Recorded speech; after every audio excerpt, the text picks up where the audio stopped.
Welcome to the Parenting with Grace and Grit podcast, where every week we discuss behavior and the top 3 strategies we, as behavior analysts, suggest to work on it.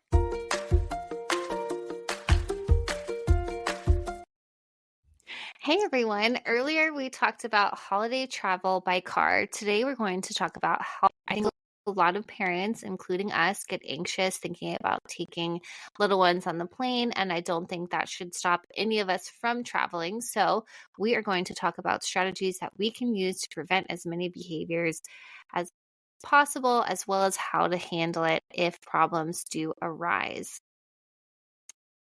So let's just start with the meat of it, managing behaviors. We're probably going to suggest things a little differently when you're traveling by plane versus traveling by car. So let's talk about one thing you might run into is just your kid kicking the chair in front of them, and imagine the stress that causes when you think you're bugging somebody else.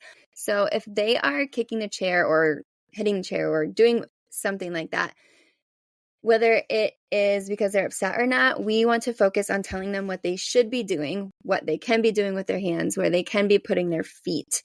And it might not completely solve the issue, but it might just be that they don't know what to do with their bodies in this new environment. So tell them where they can keep their feet, tell them what they're allowed to touch and not touch. We don't want them reaching through the cracks of the chair and touching the people in front of them. I will say, okay, if you notice if they're kicking the chair in front of you and they just think it's hilarious, maybe because they can tell that it's wigging you out or however your reaction may have been that first time.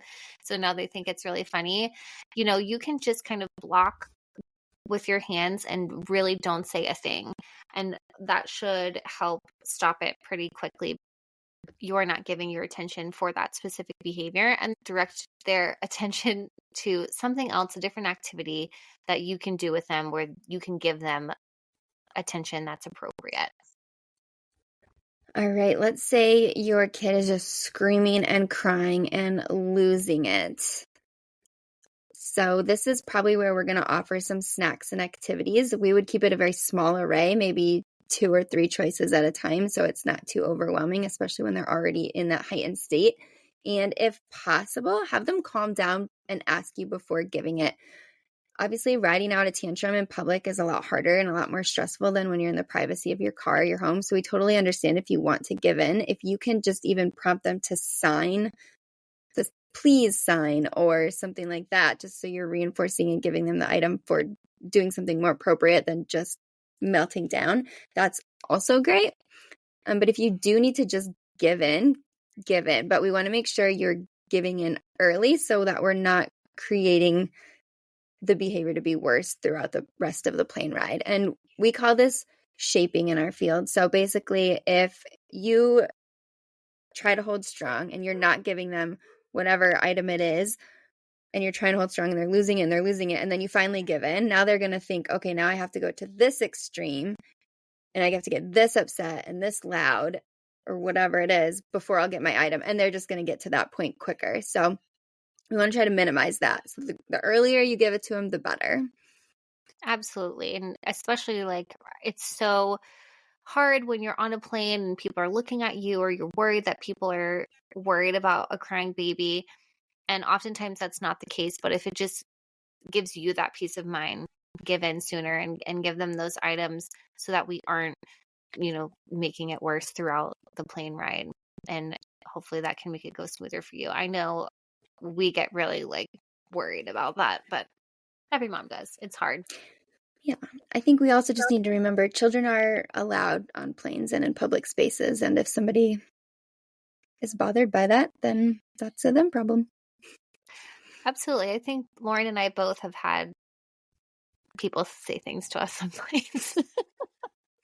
People are not always very nice, but you know what? We are giving our kids adventure and excitement as much as we can, even if it just causes us stress and existential dread. Yes, you will make it through. Okay. And strategy 2, we love talking about this. It's our strategy. But just discussing your expectations as much as possible, preparing your kid ahead of time, tell them what's going to happen, what the expectation are, and what kind of things that they'll be able to do while they're on the airplane. And the reason that we talk about this is doing this is a method that's backed by research to prevent problem behaviors. So you can tell them going what might be happening.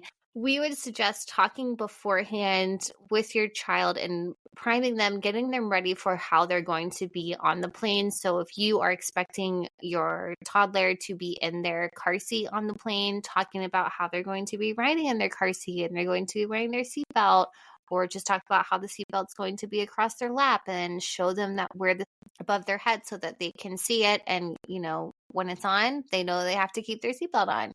You might also just want to warn them about their ears and how it might be feeling a little funny as you take off and land, and there may be new noises and it might get bumpy. And all of that's normal. And just talking about it over and over again, talking about what security might be like, having to wait, having to ride the plane train, and all of those kind of things that they might experience. And it can be really hard going through the airport. They might be missing naps or whatever else. And just setting those expectations with them can really make a difference for you. Awesome. Our next strategy, again, is very similar to when we talked about road trips. It is packing their favorite activities and snacks.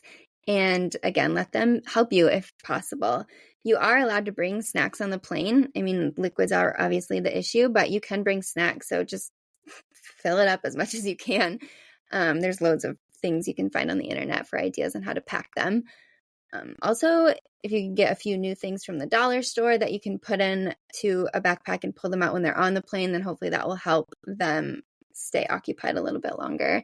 And again, we love Color Wonder, Waterwell books, puppets, and tablets. You might also want to bring a lollipop or their passy to use during takeoff and landing to kind of help the ear popping, but hopefully that won't last too long for them. And then we also realize, even with all of these activities and snacks that you're going to be bringing, it is so difficult to pull them all out, show them to your child, let them pick something, and then you're stuffing it all back. So make an activity or a food menu. So basically on a piece of paper, just put pictures of what you're going to have. So then you can pull that out and then you can easily just go into your bag and pull that out instead of having stuff just spilling out into the aisles and the floors, and then you're losing stuff and it just makes everything a little bit more stressful. If you know what you're going to be bringing, then you can just print out pictures, put it on a paper, and bring it along with you. Great. Strategy 4 is to get them up and moving when possible. When you're stuck on a plane, you can't get up and run around, but when possible, let them walk the aisles for a couple minutes or stretch around in their seat. Get them to pause their movie or activity just for a minute so they can wiggle and move their body a bit. And the opposite of that is sometimes kids just love going up and down the aisles, and they may ask you a million times, which is terrible if you are alone and your kid's in the middle seat and you're on the window.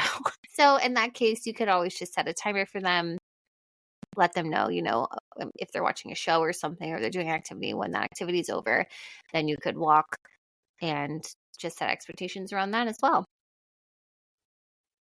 All right. And a little less about your kids' behavior. We just kind of want to talk about how you even get through the airport with all this stuff and what can you bring, just because I know that when I first did this with my kids, I had no idea what I was doing. I didn't know what I was allowed to bring through the airport or what I could gate check. And it was an adventure. My poor husband had a kid on his shoulders, a kid on his front, a car seat on his back. So you are allowed to bring your stroller and your car seat. I think the car seats have to be FAA approved. You can't just bring any car seat, but you are allowed to bring them and have your children sit in them on the plane. Or you can check them, and they're nice handy little bags you can put them in if you want to, and they have straps on them for like a backpack. So that's what we did. But you can also just have them sit in their seat on the plane with them. You're allowed to bring your strollers, and you can just gate check those, and then they're taken care of for the flight, and you don't have to try to shove them in the overhead bins, and then you can get them as soon as you get off the plane so that you have them for the airport. We also used, when my daughter was little enough, just a front pack. We had my son walk. We had my daughter in a front pack.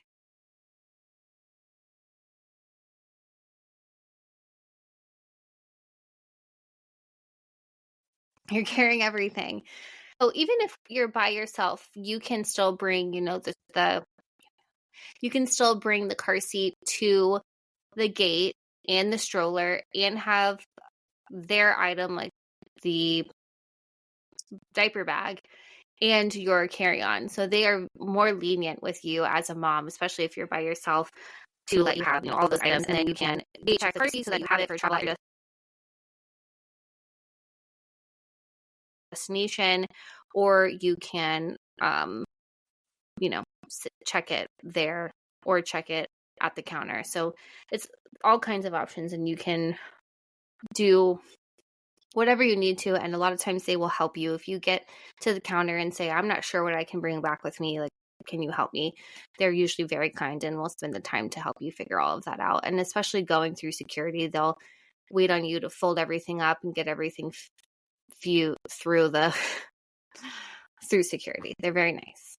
So, and we also highly recommend TSA PreCheck. That is a lifesaver when you have children. You can walk up there. You don't have to unpack and take off everybody's shoes.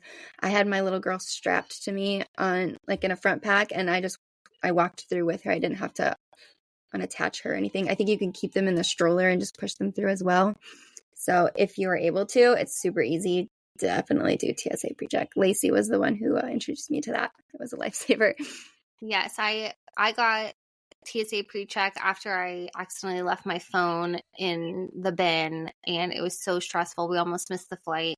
And now with TSA PreCheck, I don't have to take anything out of my backpack, which is just really good for me as a mom with carrying everything and keeping up with everything. I find that really difficult. So highly recommend. I know it's not an option for everybody, but if it is something that you can work around, it makes it way less stressful and you can get through really quick, which takes off that pressure too. Now it's time for our Grace and Grit guidance segment, where we give advice to situations pertaining to the topic from listeners. It's always anonymous, and if you want to write in, you can email us at graceandgritbcs@gmail.com. Hey, Grace and Grit, we have a big flight coming up, and I'm scared I won't have enough activities and snacks to hold them over the entire flight. Any tips to keep them happy longer and prevent any meltdowns?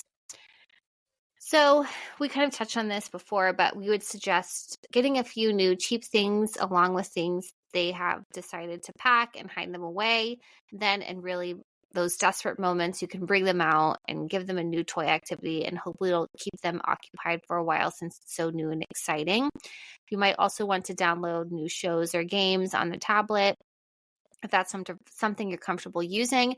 But basically, just keeping some of those items out of sight and out of reach can be really beneficial for you to hold out and keep them happy longer, basically, because you are not letting them see everything all at once, and then they don't get bored so easily. Anything you want to add there, Lauren? It's important to talk about satiation. We talked about this in the road trip episode as well.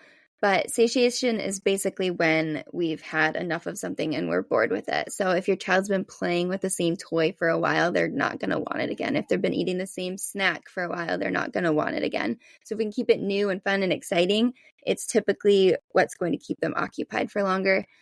That's why we suggest having so many different things, which is not always possible. But, you do what you can. Do what you can.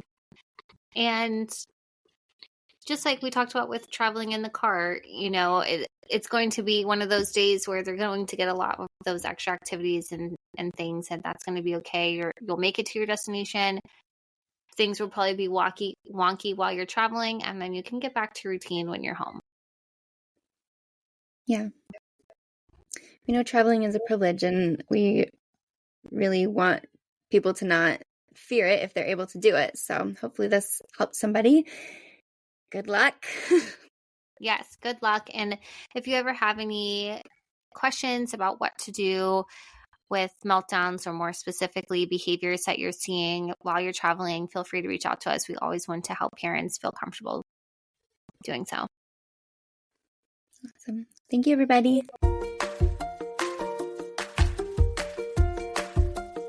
If you need help or have additional questions, you can email us at graceandgritbcs@gmail.com. We also have free resources and products on our website. Visit us at graceandgritbcs.com. Thanks so much for listening to Parenting with Grace and Grit.